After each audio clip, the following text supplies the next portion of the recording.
जय गुरुदेव।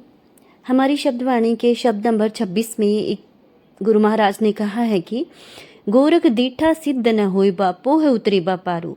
यहाँ गुरुदेव कह रहे हैं कि सिद्ध गुरु गोरखनाथ जी के दर्शन करने से सिद्धि नहीं मिलेगी, उसके लिए हमें खुद प्रयत्न करना पड़ेगा।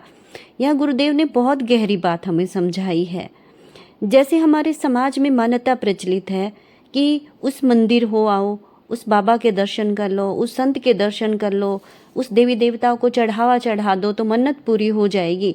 लेकिन इसे गुरु महाराज ने यहाँ पे अच्छे से समझाया है कि जगह जगह दर्शन करने से, भटकने से कुछ नहीं मिलने वाला। हाँ, कोई सिद्ध महापुरुष आया है तो उनके जीवन से हम प्रेरणा अवश्य ले सकते हैं और उसे अपने जीवन में धारण करके अपने जीवन का सुधार हम कर सकते हैं।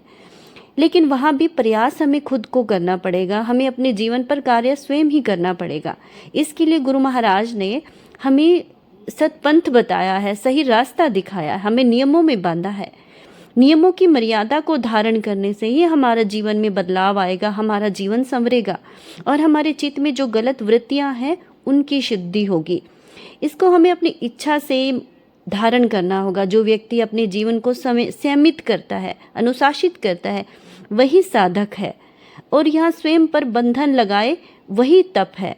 इसीलिए गुरुदेव महाराज ने कहा है कि जा दिन तेरे होम न जाप तप न क्रिया, जान के भागी कपला गाई।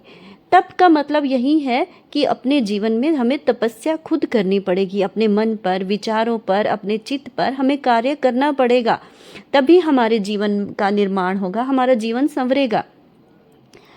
यह कहने का भाव ये है गुरु महाराज का कि परमात्मा ना तो दर्शन से प्रसन्न होते हैं, ना ही वो छोटी मोटी भेंट चढ़ाने से या पूजा आरती गुणगान करने से। ऐसी सोच तो हम जैसे संसारी लोगों की हो सकती है कि हम इन चीज़ों से प्रसन्न होते हैं।